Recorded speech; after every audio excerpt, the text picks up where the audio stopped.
In Texas, they're going hog wild over wild hogs. The feral animals are causing hundreds of millions of dollars of damage to crops across the state. Texas is waging war against a shadow army.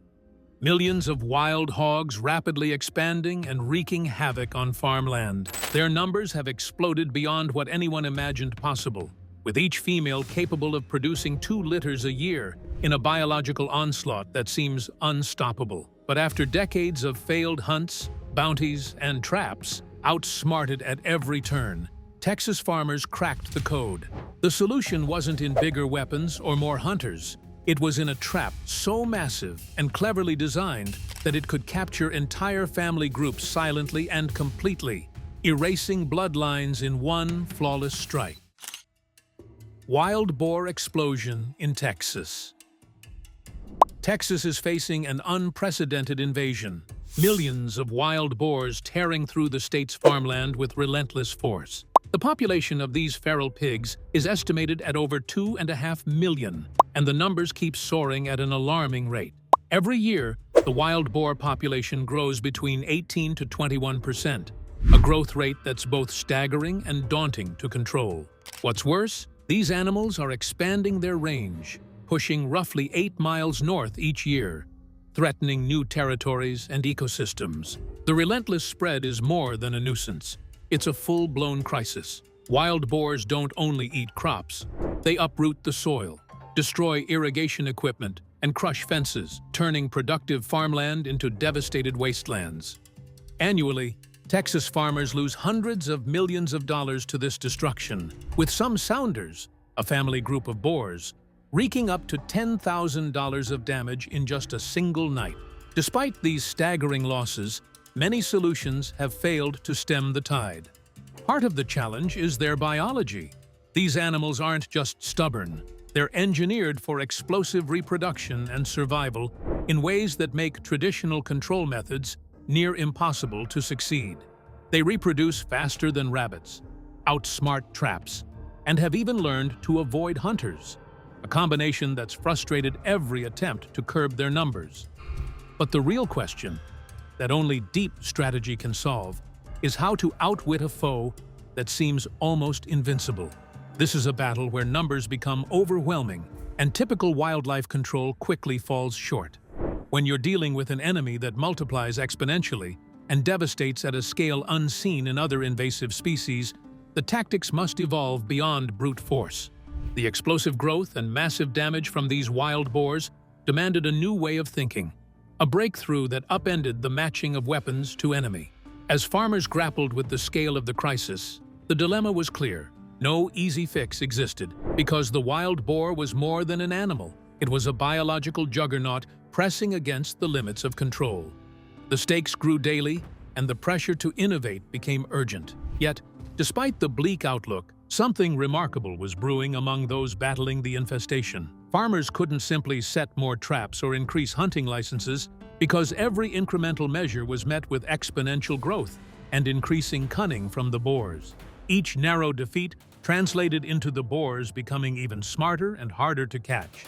The problem wasn't a lack of effort, but a need for a reimagined battle plan rooted in understanding the enemy's strengths. Facing this massive, fast-growing problem, the Texas farming community was forced to reconsider what had gone wrong. Hunting programs that targeted the biggest males, bounties that incentivized keeping boars alive, and small traps that caught only a few pigs at a time had all failed spectacularly. The challenge wasn't just population control, it was confronting a biological algorithm fine-tuned over centuries to dominate new environments. The story of these wild boars begins centuries ago, with mistakes that set the stage for one of the most destructive invasions ever seen in American agriculture. Origins of the super boar. The wild boar problem in Texas today is the product of 2 massive historical events, separated by centuries but joined in consequence. The first came in 1539, when Spanish explorer Hernando de Soto introduced domestic pigs to Florida as a portable food source. Many escaped into the wild, marking the beginning of feral pig populations in North America that slowly spread over time. For hundreds of years, these feral pigs remained relatively limited in number and impact. The second, far more consequential mistake happened in the early 1900s, when wealthy landowners imported Eurasian wild boars for sport hunting. These boars were large, aggressive, and expertly adapted for survival in harsh environments. Unlike the domestic feral pigs, these Eurasian boars were powerful and cunning, traits that made them formidable invaders in their own right. What transformed the situation dramatically was the interbreeding of these two populations. The domestic feral pigs and the Eurasian wild boars produced hybrids that blended the best and worst traits of both. These hybrid boars combined the large size, aggression, and cunning survivability of the Eurasian breed with the prolific reproductive capacity of domestic pigs. The result was a super pig capable of overwhelming natural and human controls. The current Texas wild boar population consists of 2,600,000 hybrid wild boar, which form its dominant breed. The species maintains its existence as a natural power because it possesses two vital traits which enable fast reproduction and environmental adaptation. A female hybrid reaches her first reproductive stage within 6 to 8 months after birth, which enables her to have multiple breeding seasons throughout the year.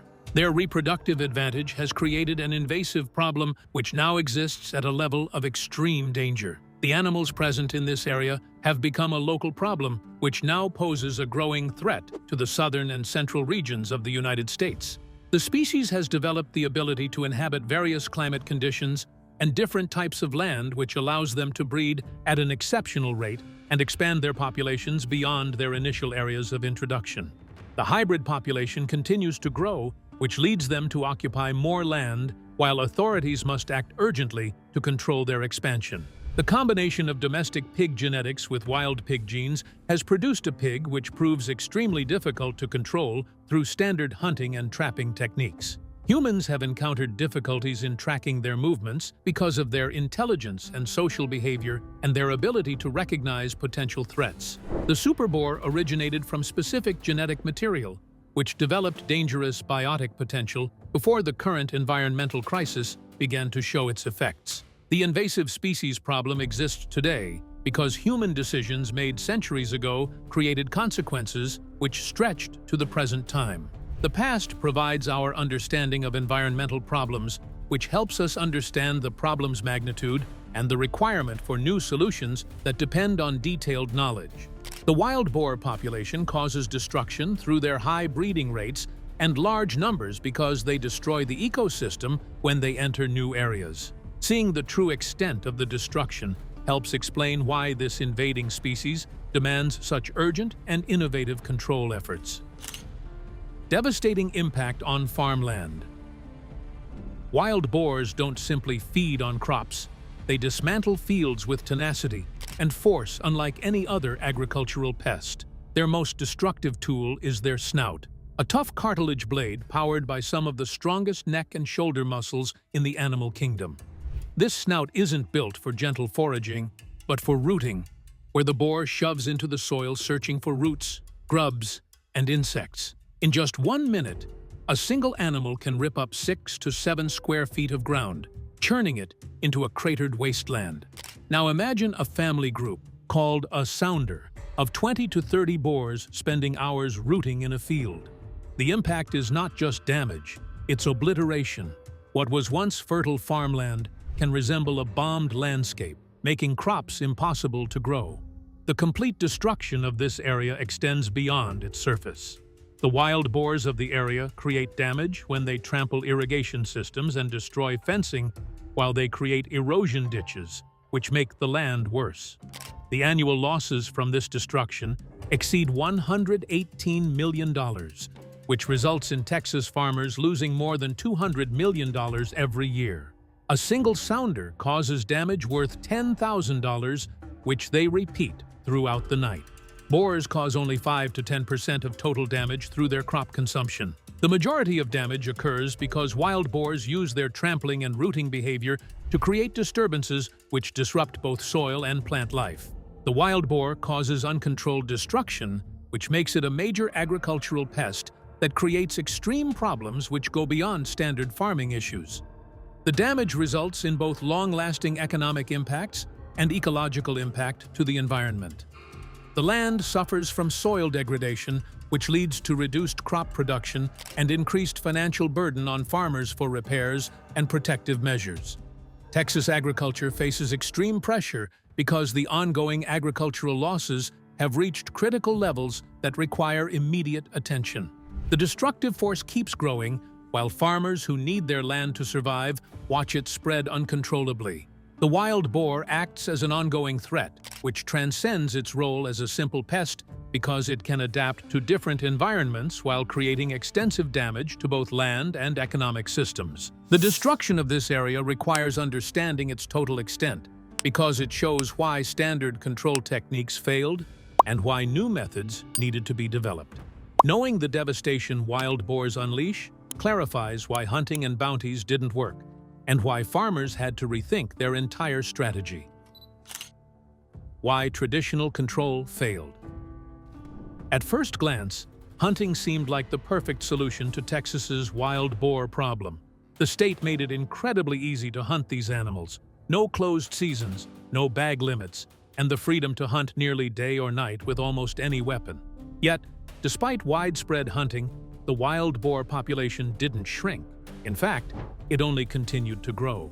The core problem lay beneath the surface. Hunters consistently targeted the biggest males with impressive tusks, the trophy animals, while leaving the real engine of population growth, breeding females and their young, intact. Removing these dominant males was like cutting off a few generals in an army while leaving the foot soldiers untouched. A single male can sire countless litters, so eliminating him had almost no effect on the population's exponential growth. Meanwhile, the untouched females continued to reproduce aggressively, sustaining and expanding the invasion. The hunting efforts weren't failures of intent, but failures of strategy, unwittingly allowing the roots of the problem to strengthen while pruning only the visible branches. The hunting approach also encouraged a deadly unintended consequence: the spread of wild boars through illegal translocation. To enjoy hunting closer to home, some people began trapping wild boars in established areas and releasing them elsewhere to create new populations. This practice transformed isolated pockets of boars into expanding networks, with the animals spreading faster on the backs of trucks than they ever could on their own feet. States like Tennessee saw wild boar populations grow from a handful of counties in 1999 to over 70 just a dozen years later, showing how hunting efforts had backfired catastrophically. Another attempt to contain the problem was the bounty system, paying people cash for each dead wild boar. Although it sounded like a straightforward solution, it created perverse incentives. Some individuals began farming wild boars secretly, maintaining breeding herds solely to supply carcasses for cash rewards. Fraud became rampant, with boars transported from distant areas for easy money. Worse still, some people started feeding boars intentionally to attract more animals to their land, fueling the population explosion that everyone was trying to stop. Trapping, once a traditional method passed down for generations. All right, we got this trap set up. 13 panels and 2 doors. It's a big trap, but it's a big group of hogs. I want them feeding around the trap where they can see it, where they can smell it, slowly get acclimated, get comfortable. The goal is to catch as many hogs as we can. Also failed to deliver real control. The commonly used small box traps could catch a few pigs at a time, but not entire family groups. More importantly, the wild boar's keen intelligence became an unexpected enemy. These animals quickly learned to recognize and avoid traps through sight, smell, and sound.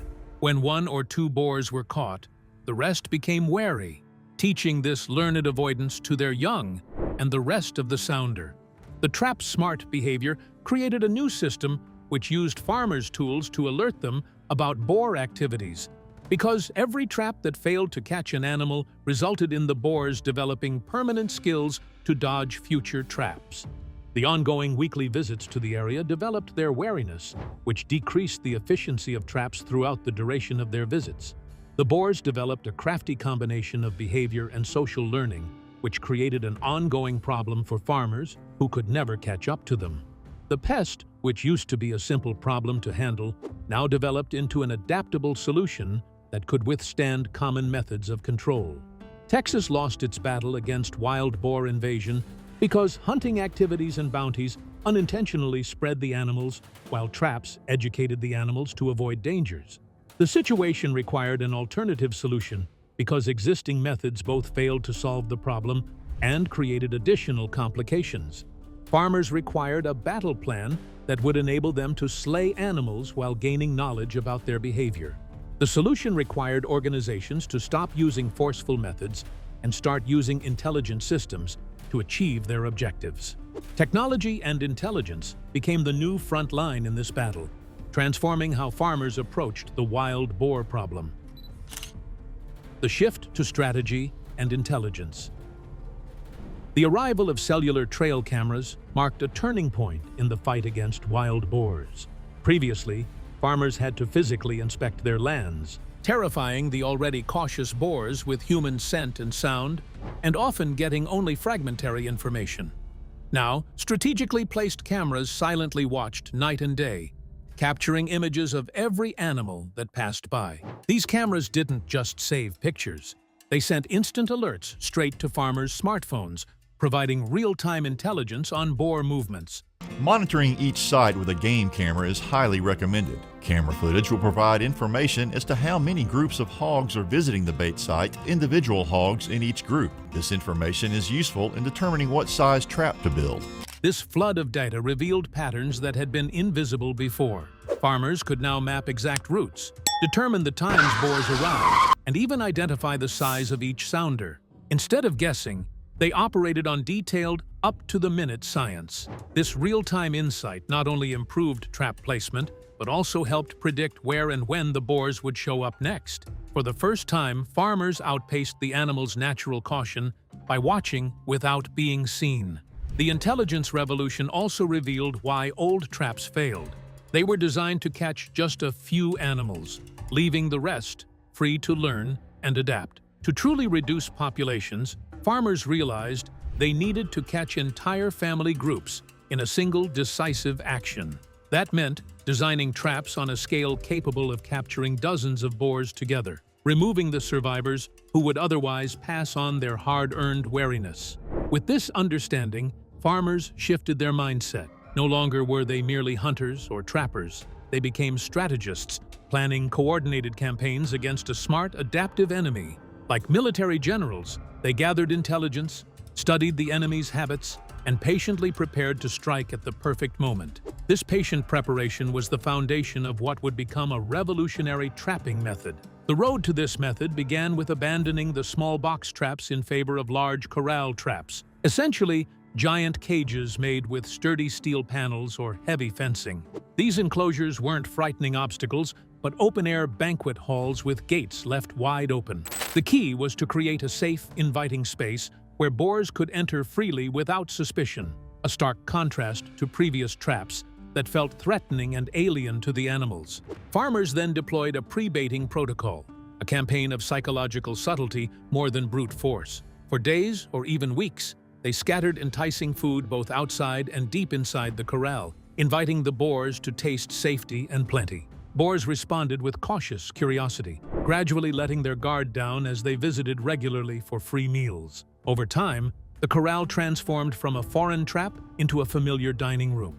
This process required extraordinary patience, sometimes lasting 2 or 3 full weeks. But those who endured saw success rates soaring above 90%. The corral became the Sounders' trusted restaurant, erasing fear and skepticism and laying the groundwork for the final, swift capture. The wise animals unwittingly walked into a perfect trap, crafted not just with steel, but with patience and psychology. The intelligence gathered through cameras allowed farmers to watch every moment live, knowing exactly when all members of the sounder were inside and ready to be trapped. In that moment, the trigger shifted from the animal to the farmer. A digital command closed the gate silently and instantly. This remote trigger marked the fusion of 20th century trapping with 21st century technology, transforming how farmers controlled the wild boar enemy. What had once been a game of whack-a-mole, with boars learning to avoid traps, became a campaign of precision and power. With complete groups captured together, no survivors remained to teach caution to the next generation. The genius of this method lay in its combination of surveillance, patience, and silent execution. an elegant solution to a problem once thought insurmountable.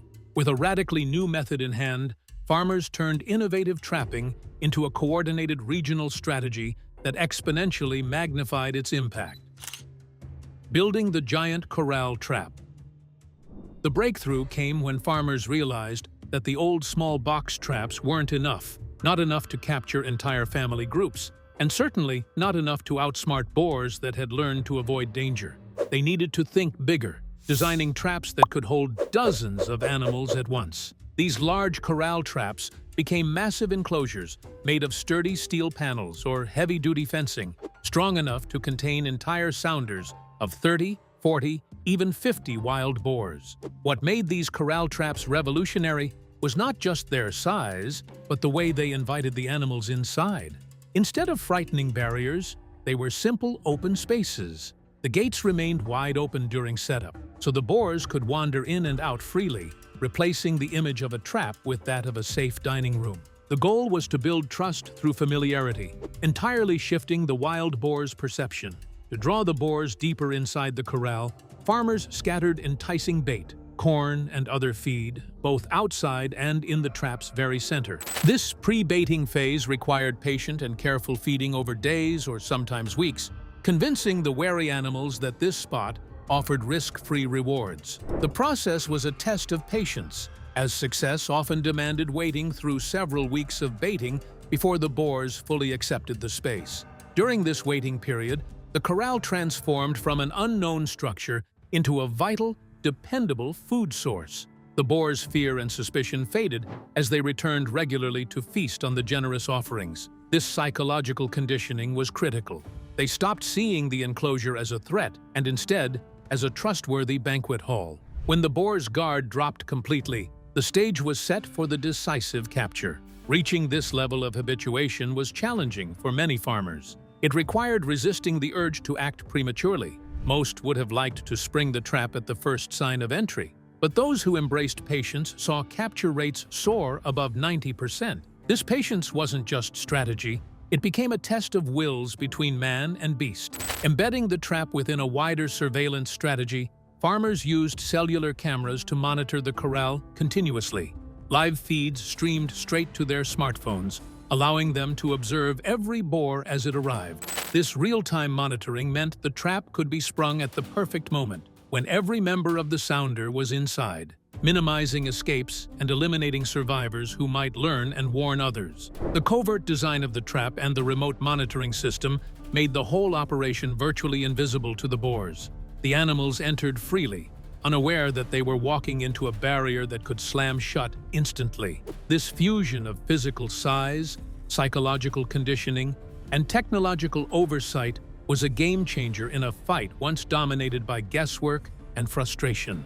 This monumental trap didn't just catch pigs, it caught entire family dynasties, breaking the cycle of survival and teaching that had made the wild boars so formidable. It turned a reactive war into a calculated campaign, where precision and patience defeated brute force and confusion. Success with the giant corral trap was only the beginning, as farmers now faced the challenge of applying this strategy effectively across entire regions plagued by these roaming invaders. When combined with remote technology, the giant trap gained a silent but deadly efficiency that redefined the capture process. The remote trigger and silent capture. The heart of the genius trap was a deceptively simple yet groundbreaking technological innovation: the remote trigger. Instead of relying on clumsy tripwires or pressure plates that wild boars quickly learned to recognize and avoid, farmers placed control of the trap in their own hands through a digital command. This remote operation turned the giant corral into a ghostly snare, capturing entire groups without any human presence or audible disturbance. A cellular camera streamed live video straight to the farmer's smartphone, allowing constant surveillance of the trap in real time. They watched as the sounder arrived, animals moving confidently within the corral, drawn by abundant bait and the absence of threat.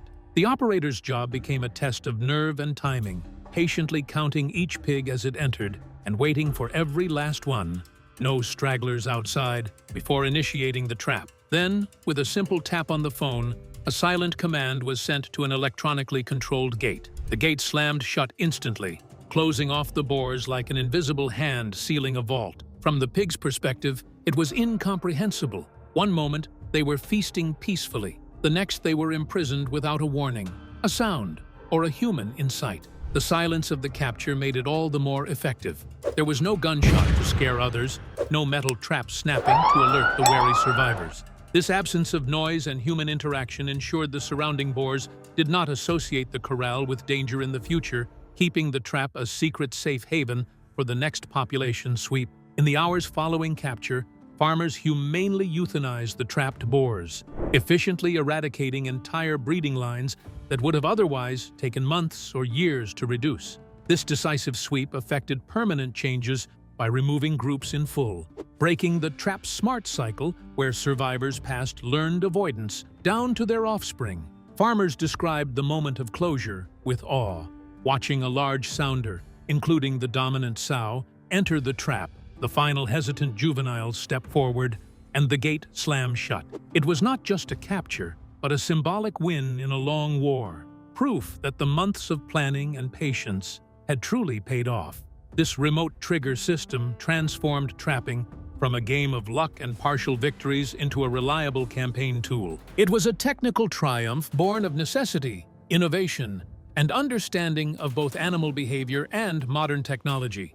Beyond the hardware, though, success depended on the farmer's discipline, resisting premature triggering and ensuring every member of the sounder was inside. It was a precise, patient dance between human and nature, with technology as the silent conductor. The Genius Trap and its remote control system didn't just change how boars were caught, they changed the entire battle against an invasive species that once seemed unbeatable. With this new precision in place, farmers began collaborating, moving beyond individual efforts to build a coordinated regional defense against the boar invasion. Coordinated networks and population control. The Genius Trap alone was a powerful tool, but one farmer's success wasn't enough. Wild boars roam without respect for property lines, meaning that eliminating them from a single farm was only a temporary victory. New sounders would inevitably wander in from neighbors, undoing months of hard work. This reality drove farmers to collaborate, forming informal networks and communication groups that connected them like never before. Farmers began sharing real-time intelligence through group messages, alerting neighbors when boars were on the move. Wild pigs are the same species across what we call Eurasian wild boar and domestic swine. Those have interbred to become wild pigs. And when we think about why this has become such a problem, is that Eurasian wild boar, they're a wild species and they are adapted for their environment. If one farmer spotted a sounder leaving a field, a simple "heads up, 20 hogs coming your way" was all it took to mobilize the next farm. This informal yet effective cooperation created a layered defense system far larger than any single property, a coordinated regional effort against the invading swine. This network magnified the Genius Trap's impact, turning individual traps into a synchronized front line. Farmers could now set corral traps simultaneously along boar travel corridors, increasing the chances of capturing entire groups before they scattered or moved deeper into new territories. This approach ensured there were no safe zones for the animals. Every movement was tracked, and every sounder faced multiple traps. The regional strategy wasn't just about trapping. It was a comprehensive campaign involving various supplementary methods. Some farmers hired helicopter teams to quickly remove boars from vast pastures, while others used ground crews equipped with thermal scopes and suppressed rifles for nighttime operations. Specially trained dogs were also deployed in dense brushland to track and contain the most elusive animals, highlighting how the battle had become multidimensional. Together, these methods created an almost inescapable system, where the Genius Trap served as the spearhead and the network of farmers operated as the shield holding the line. This collaboration turned scattered efforts into a formidable unified force that could limit the re-establishment of breeding populations over wide areas. Beyond control efforts, farmers also developed practical solutions for what to do with captured animals. Historically, wild boars were a loss. But Texas transformed this liability into a regulated supply chain. Trappers sell live animals to state-approved buying stations where the boars are processed under USDA inspection, ensuring quality and safety. This approach turns a destructive pest into a niche source of lean, wild-harvested pork. Restaurants, specialty butchers, and farmers markets now offer this gamey, flavorful meat, introducing wild boar into gourmet and health-conscious markets. While this commerce won't fund eradication efforts or replace the damage costs, it reframes the problem, transforming feral swine from mere pests into managed resources. It aligns economic incentives with conservation goals, fostering better management strategies. Despite the ongoing struggle, these combined efforts have led to remarkable progress. Remote-triggered traps alone capture 88% of targeted populations in a single event, far surpassing traditional methods that caught less than half. With coordinated regional action, farmers can finally remove enough animals annually to keep populations stable and reduce damage drastically. The takeaway from this war isn't total eradication. That remains impossible given the biology and spread of wild boars, but control. Texas farmers proved that with better data, collaboration, and precision, an unwinnable war can at least be managed. They replaced frustration with strategy, outsmarting an invader that once seemed immune to human efforts. The battle against Texas's feral hog invasion is a story of resilience, innovation, and cooperation. From understanding the enemy to designing colossal traps and mastering smart technology, farmers have rewritten the rules of engagement.